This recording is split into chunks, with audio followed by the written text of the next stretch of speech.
महाराष्ट्र सरपंच संस्था की ओर से अपनी विविध मांगों को लेकर विधान भवन पर मोर्चा निकाला गया, जिसकी जानकारी हमारे कारा न्यूज को दी गई। आइए देखते हैं। आमच्या मागण्या पूर्ण करा, नाहीतर खुर्च्या खाली करा। वंदे मातरम। आमच्या मागण्या पूर्ण करा, नाहीतर खुर्च्या खाली करा। आमच्या मागण्या छत्रपती शिवाजी महाराज जय बोली जय जय तुकाराम। आमच्या मागण्या पूर्ण करा, नहीं तर खुर्ची खाली करा, ऐसे इन लोगों का बोलना है। सरपंच सेवा संघ की ओर से मोर्चा का निर्माण किया गया है, तो हम इन्हीं से जानेंगे कि आपकी क्या प्रमुख मांगे है। देखिए, काफ़ी हम महाराष्ट्र के सभी जिलों से सभी सरपंच लोग यहाँ आए हैं, इकट्ठा हुए हैं। हमने काफ़ी सालों से आज 75वीं अपन अमृत महोत्सव मना रहे हैं, लेकिन आज तक ग्रामीण जो है उस भाग का अभी तक कोई विकास हो नहीं पाया। हमारी कुछ प्रमुख मांगे हैं जो हमने कई बार शासन के पास रखी है, लेकिन अभी तक हमें आश्वासित किया गया, लेकिन कभी भी मांगे पूरी की गई नहीं। सरपंच जो है, गांव जो है, ये गांव अपनी देश का सबसे बड़ा एक स्ट्रक्चर है। अगर वो डेवलप नहीं हो पाएगा तो अपना देश डेवलप नहीं हो पाएगा।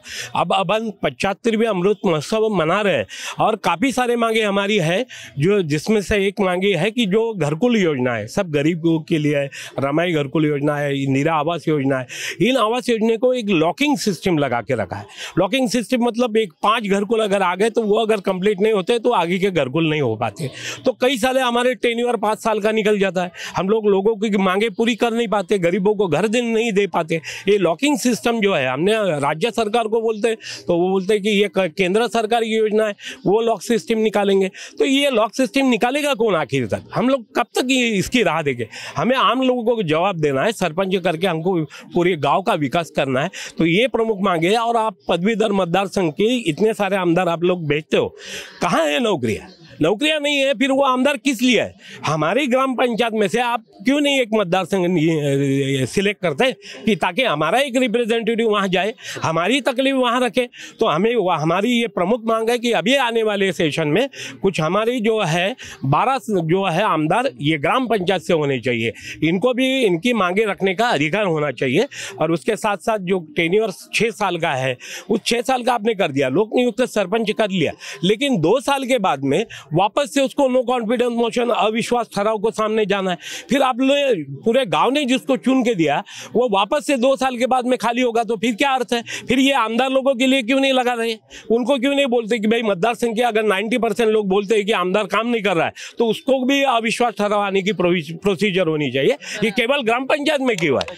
इसमें ये तरतूद जो है, ये प्रमुख मांगे है, ये मांगे हमारी कंप्लीट होना बहुत जरूरी है।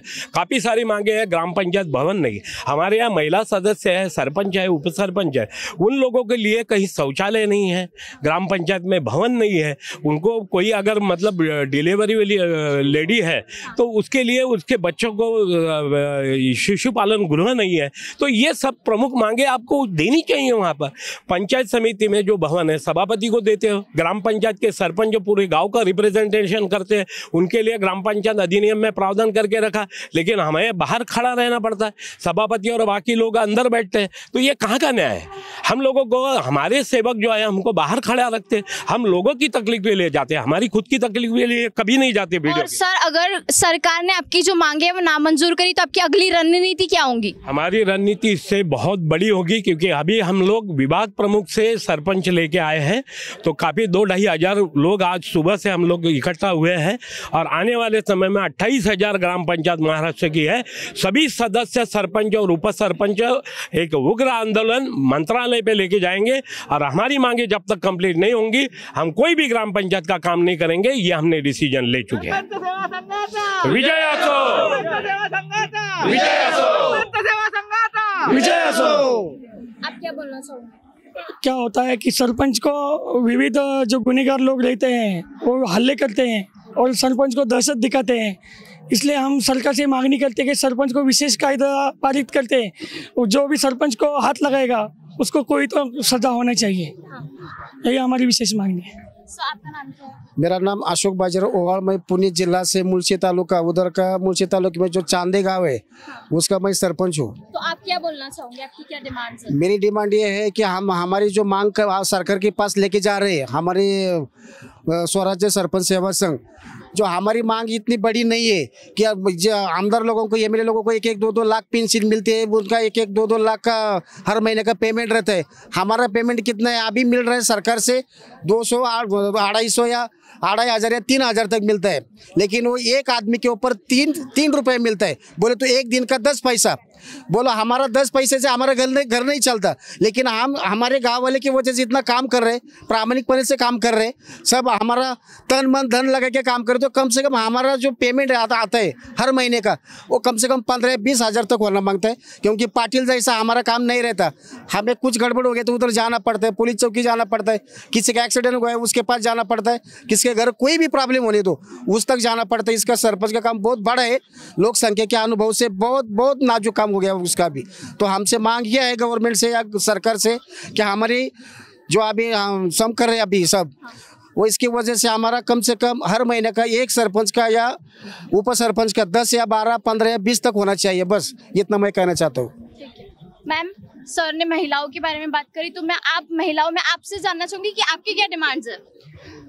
मैं एक तिवसा तालुके की सरपंच हूँ। सुरवाड़ी छोटा सा गांव है और उसकी मैं सरपंच हूँ। और हमें महिला सरपंच हम हैं तो हमें बहुत तकलीफ सहन करनी पड़ती है।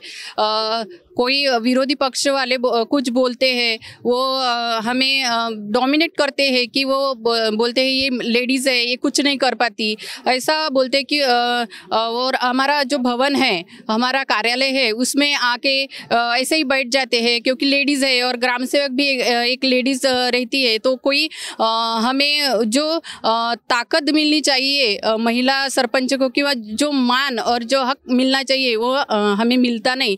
इसलिए हमें ऐसे लगता है कि सरकार ने थोड़ा महिला सरपंच के लिए विचार करना चाहिए। नमस्ते, मेरा नाम शारदा मधुकर गायदने है। मैं भंडारा जिले से हूँ, बेला ग्राम पंचायत से।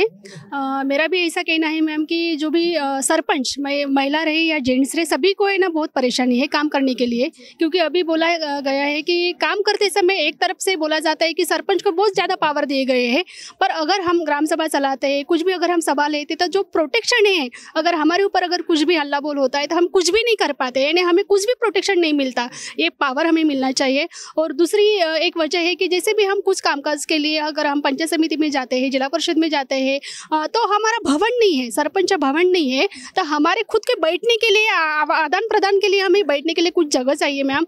ये हमारी मांग है। और जो भी अभी सर ने बताया है कि सभी इसके एमएलए है, पर हमारे सरपंच लोगों का प्रतिनिधित्व करने के लिए हमारा कोई एक भी आमदार नहीं है, तो ये हमें अधिकार मिलना चाहिए। हमारा भी एमएलए होना चाहिए, ये अधिकार हमें मिलना चाहिए मैम। जैसा शिक्षक मतदार संघ है, वैसा महाराष्ट्र में हर प्रांत में शिक्षक मतदार संघ होना चाहिए। ये भी एक हमारी सरपंच सेवा संगठन की तरफ से मांग है। हाँ, ग्राम पंचायत मतदार संघ होना चाहिए, एक हमारी मांग है।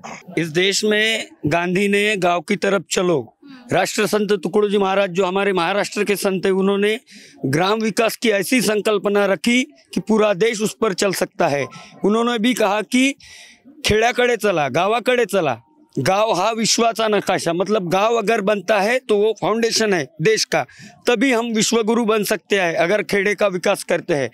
लेकिन पिछले कई सालों से गांव की तरफ शासन का ध्यान नहीं है और गांव के लिए, खेड़े के लिए जो योजनाएं बनती है वो आते आते 10% तक ग्राम पंचायत तक इम्प्लीमेंट हो पाती है। ऐसी सिचुएशन में सरपंच जिसको बहुत कम अधिकार है, वो आमदार के पास जाता है कि मुझे फंड दो, खासदार के पास जाता है मुझे फंड दो, मतलब एक भीख मांगने की तरह हमको फंड मांगना पड़ता है आमदार खासदार, और वो लोग पॉलिटिक्स करते हैं। फिर भी हम गांव को आगे बढ़ाने की कोशिश करते हैं, लेकिन जो कुछ योजना सरकार बनाती है उसमें बहुत सी खामियां रहती है।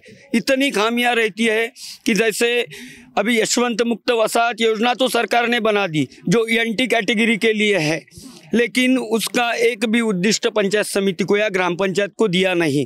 कोई भी एनटी लाभार्थी है उसको हम घरकुल नहीं दे सकते। अभी एक मोदी आवास योजना बनाई है, उसके अंदर भी कुछ क्यूरीज है, जैसे कास्ट सर्टिफिकेट का उन्होंने एक जो है वो कंपलसरी किया है। अभी ग्रामीण भाग में जो मजदूर है वो कास्ट सर्टिफिकेट उसके पास अवेलेबल नहीं रहता। हमें एज अ सरपंच हमें मालूम है कि ये कुनबी है, ये फलाना है, ये ऐसा है, लेकिन लेकिन फिर भी वो अट होने की वजह से हम उसको न्याय नहीं दे सकते। तो हमारी ये मांग है कि जो मोदी आवास योजना है, जो ब्लड रिलेशन का जो रहता है कास्ट सर्टिफिकेट, उसको गृहीत धर के वो लाभार्थी को लाभ देना चाहिए। ऐसे कुछ सुझाव हमारे बहुत महत्वपूर्ण हैं। और दूसरा एक महत्वपूर्ण मुद्दा है जो सर ने बताया, पंचायत समिति में सभापति उपसभापति के लिए दालन है। सरपंच जो एक लोक प्रतिनिधि है जिसका अधिकार मुख्यमंत्री से भी बड़ा है। हमारी साइन से, हमारी डिजिटल साइन से पेमेंट होता है, जो कि मुख्यमंत्री का भी शायद होता होगा, चेक पर साइन। इतना पावर हमको, ग्राम सभा सर्वोच्च है, इतना पावर हमको संविधान ने दिया हुआ है। लेकिन जो महाराष्ट्र गवर्नमेंट है, महाराष्ट्र अधिनियम में जो कुछ नई तरतूद करती है उसका इम्प्लीमेंट नहीं हो पाता है, या कुछ हमारे हक में कायदे बनाए नहीं जाते, क्योंकि सरपंचों को कोई सीरियस नहीं ले रहा है। जबकि इस देश को अगर विश्वगुरु बनाना है तो सरपंच को स्ट्रांग बनाना होगा। ये मेरा खुद का विश्वास है। तो बहुत सारी समस्याएं हैं। सरपंचों को मानधन 2000 रुपये, 1500 रुपये, उतना तो हमारा चाय पानी में जाता है। भाई क्यों दे रहे हो? सरपंच का अगर खर्चा पूछेंगे ना किसी को, उतना तो चाय पानी रोज का जाता है हमारा। हमको क्यों दे रहे भीख? अगर देना है तो 10,000, 15,000, 20,000 ऐसा कुछ मानधन दो जो कि हमारी रेपुटेशन को भी सूट करे। हमारा ये कहना है। लेकिन मतलब हंसने की बात नहीं है। अगर गांव बनाना है, राज्य बनाना है, देश बनाना है, तो गांधी ने बताया, टुकड़ोजी महाराज ने बताया, गाडगे महाराज ने बताया, उनके मार्ग पर हमें चलना होगा। ना कि सरपंचों को जो हमारे विधान भवन में है उन सबको कायदे बनाने होंगे और सरपंचों के लिए ग्राम विकास करने के लिए, गांव के लिए ऐसी पुख्ता योजना बनानी होंगी। तभी इस गांव का, इस देश का, इस राज्य का कुछ हो सकता है। और इसी के लिए जो हम समझ रहे हैं वो विधानसभा के सदस्यों को कुछ उनके दिमाग में भी जाए। ये जो अध्यात्म है, ये जो ग्राम विकास का मंत्र राष्ट्र संत जी ने दिया है, ये उनके भी दिमाग में कुछ जाए, इसलिए हम यहाँ पे इकट्ठा हुए हैं। और सभी की ओर से, पूरे महाराष्ट्र के सरपंचों की ओर से एक गुजारिश है कि अभी सुधर जाओ, अभी थोड़ा सा पढ़ो, अभी थोड़ा सा गांव की तरफ आगे बढ़ो। हम सरपंचों को स्ट्रांग बनाओ, गांव को स्ट्रांग बनाओ, देश स्ट्रांग बनेगा। तो ये हमारी डिमांड है कि हमें सीरियसली लो, गांव को सीरियसली लो। हमारी जो मांगे है वो पूरी करो। हमारी मांगे, हमारी मांगे गांधी जी ने बोला था कि अगर तुम्हें कंट्री का डेवलपमेंट चाहिए तो सबसे पहले शुरुआत गांव से करो। तो ये सारी थी इनकी मांगे। मैं जिगीशा बुंदेले, वीडियो जर्नलिस्ट, विशाल रायपुरी के साथ कारण न्यूज़ नागपुर।